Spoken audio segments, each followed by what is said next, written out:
اور اس کے ساتھ ساتھ سجدے کے بارے میں ایک چیز یہ بھی یاد رکھنی چاہیے کہ سجدہ اللہ کے علاوہ کسی کو کرنا جائز نہیں ہے، یہ بہت بڑا گناہ ہے، اور اگر کوئی عبادت کی نیت سے سجدہ کرتا ہے یہ تو شرک ہے، ایسا آدمی تو مسلمان ہی نہیں رہتا۔ تو ہمارے ہاں اس چیز کا بھی بڑا رواج ہے، یہ پیشانی صرف اللہ کے سامنے جھکنے کے لیے، یہ بات یاد رکھیں، کسی اور کے سامنے جھکنے کے لیے نہیں ہے۔ جیسے میں نے عرض کیا تھا کسی اور کے سامنے رکوع کرنا بھی جائز نہیں ہے، اسی طرح کسی کے سامنے سجدہ کرنا بھی جائز نہیں ہے، اس لیے کہ رکوع بھی اللہ ہی کے سامنے ہوگا۔ بعض لوگ ہاتھ میں لاتے ہیں، بہت زیادہ جھک جاتے ہیں، یہ طریقہ بھی ناجائز ہے۔ اتنا جھکنا کہ اس سے رکوع بن جائے یہ ناجائز ہے، گناہ ہے۔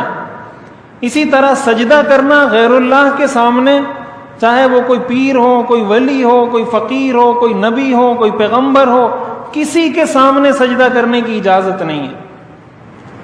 یہ صرف اور صرف اور صرف یہ اللہ کے لیے ہے، اور اس کا اقرار ہم زبان سے کرتے ہیں۔ جب ہم اعلیٰ کہتے ہیں، اس اعلیٰ کا مطلب یہی ہے کہ یہ سجدہ اسی کے لیے ہوگا جو اعلیٰ ہے، اس کے بعد جو بھی ہے وہ اعلیٰ نہیں ہے، اس کے مقابلے میں وہ اعلیٰ نہیں ہے، اس لیے کہ وہ سب سے اعلیٰ ہے۔